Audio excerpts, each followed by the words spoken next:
24 hours. This as the cleanup and damage assessments continue after yesterday's massive quake.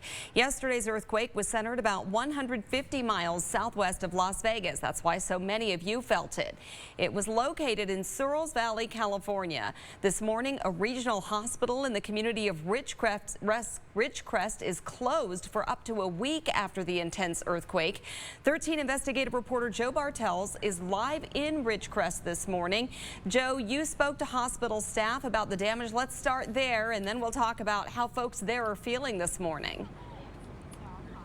Yeah, Beth, they're certainly feeling it this morning. I spoke to the hospital CEO one-on-one. In fact, I just spoke to him moments ago. He's in good spirits. He says he barely got any sleep. He was trying to put his house back together. The concern, of course, is this regional hospital that has been forced to close. There is structural damage. There are broken pipes. And as you mentioned moments ago, in fact, the USGS says that a 5.4 magnitude aftershock hit nearly the same area, shaking Southern California, also affecting what's known as the Central Valley here in California. No damage as of yet, but we certainly felt the shaking. It was brief, it was quick, but it was very noticeable. You could feel it. The vehicles were shaking. Some of the satellite trucks here, for some of the media that have gathered, you could obviously see it shaking back and forth with this. But again, millions of people feeling this, waking up this morning to a 5.4 magnitude aftershock. We were warned this was possible and that this was possibly coming because the USGS says that there was about a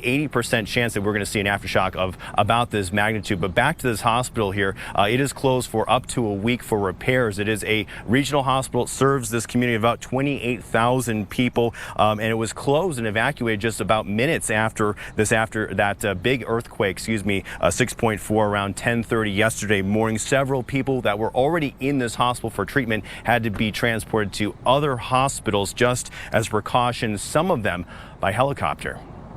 We were also very concerned about a potential larger earthquake is what we're being told, and so we thought it'd be safer to evacuate. So for now, the damage assessments do continue. I was told just moments ago that this hospital will be closed for up to a week. That could change based on the assessments and the structural engineer's assessment of the building, but no deaths and no major damage reported. Reporting live, Joe Bartels, 13 Action News. Joe, what kind of damage are we talking about at that hospital? Is it the walls we're talking about? Is it just equipment that's come tumbling down? What's it look like? So, Beth, it's a combination of things. The CEO says that there were wall seams that have come apart essentially when the shaking was going back and forth. There's also pipes in the ceiling, we were told, that were ruptured when the shaking was going on. So that water spilled into areas of the facility, which will require cleanup. But they were very concerned about how this building stood up. Even though it's a rather new building and is built up to code, it still took a pretty good beating after the 6.4 magnitude earthquake. So they'll have structural engineers here for the time being to make sure everything is sound before they reopen it to everyone. And Joe, they did evacuate out of a precaution just in case another earthquake happened, and then it did just this morning. So good news that all those patients are now in a safer hospital. Is that correct?